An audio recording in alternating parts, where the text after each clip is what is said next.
Ok, continuando então aqui com a nossa leitura do manual, nossa análise, né? Nós temos o item 6, identificação, etiqueta de identificação do arquivo.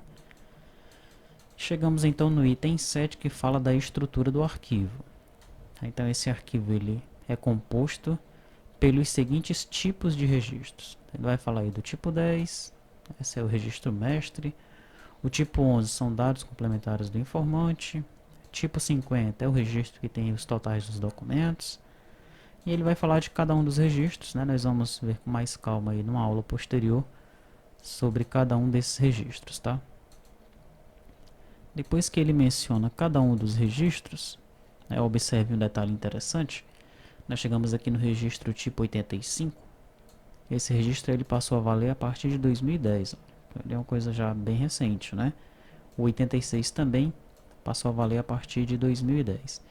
E fechando o arquivo, né, depois que nós iniciamos lá com o registro 10 e temos todos esses registros aí, nós temos o registro tipo 90. Né? Esse aí é o registro que totaliza o arquivo, tá? Destinado a fornecer dados indicando a quantidade de registros.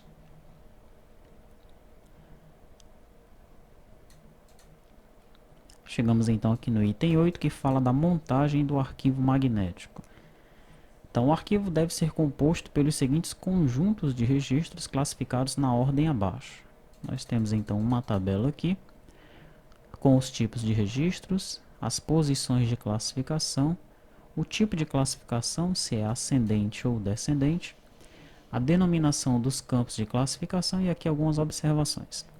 Então, o registro 10 não tem posição de classificação, é apenas um registro. O registro 11 também ele é único, é apenas um registro, né? O 10 é o primeiro registro, o 11 é o segundo registro. Os registros 50, 51 e 53, eles devem ser classificados primeiro pelo tipo, depois pela data. O tipo, ele se encontra nas posições 1 a 2 e a data se encontra nas posições 31 a 38. Os registros 54 e 56 devem ser classificados por CNPJ, série, número e número do item, todos classificados de forma ascendente. Onde é que está o CNPJ no registro? Começa na posição 3, vai até a posição 16. Onde é que está a série no registro? Começa na posição 19, vai até a 21. É isso que significa essa posição de classificação aqui, tá? O registro 55 deve ser classificado pela data. O 57 ele deve ser classificado, assim como o 54 e o 56, por CNPJ, série, número e número de item. O registro 60 tem alguns subitens, né? Então nós vamos ter o 60M, 60A, 60D e 60I. Ele deve ser classificado por data, número de série de fabricação e subtipo. Nós temos aqui uma observação, olha. Observar a seguinte ordem de classificação. Primeiro você vai ter o registro mestre, depois o analítico, depois o diário e depois o item. Tá? Então, primeiro o 60M, depois o 60A, depois o 60D, depois o 60I. Tem que estar nessa ordem dentro do arquivo, ok?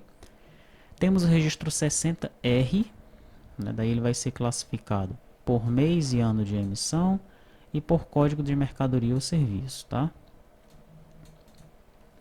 Registro 61, classificado por tipo e data, 61R por tipo e código de classificação ou mercadoria, 70 e 71 por tipo e data, e assim sucessivamente, ok? Então você vai analisando aqui qual é o tipo de registro, quais são os campos por onde ele deve ser classificado, qual é o tipo de classificação, se é ascendente ou descendente, e aqui é a posição do campo. Então, o número da DDE, poxa, esse campo está onde no registro? Ah, é o campo que começa na posição 3 e vai até a posição 13. Legal? Aqui é o texto anterior, que está de verde, né?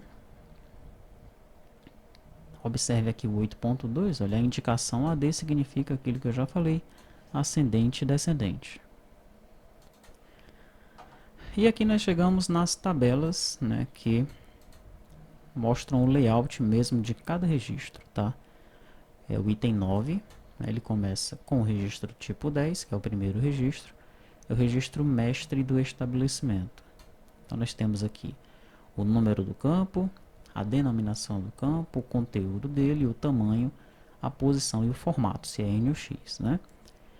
Então veja que o primeiro campo aqui do registro 10 é o campo tipo. Qual é o conteúdo dele? 10.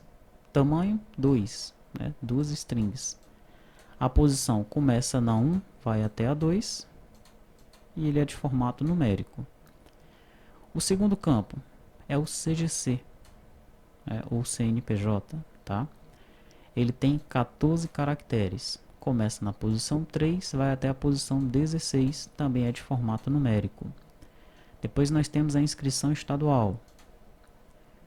14 também é o tamanho dele. Começa na posição 17, vai até a posição 30. Esse aqui já é alfanumérico. E assim vai, né? Nome do contribuinte, município, você tem o campo, a descrição dele, o tamanho, onde ele começa, onde ele termina e o tipo de campo, tá?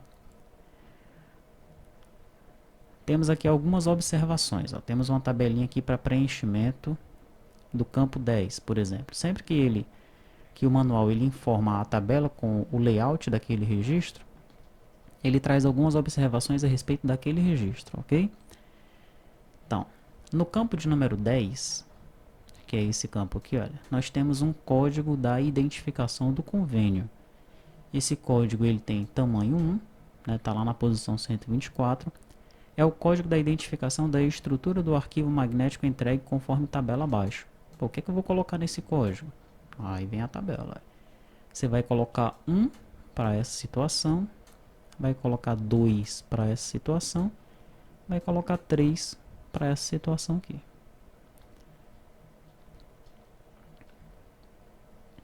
Campo 11.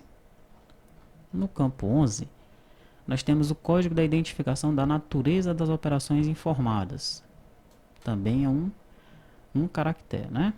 Então, o que a gente coloca no campo 11? Aqui, ó. 1.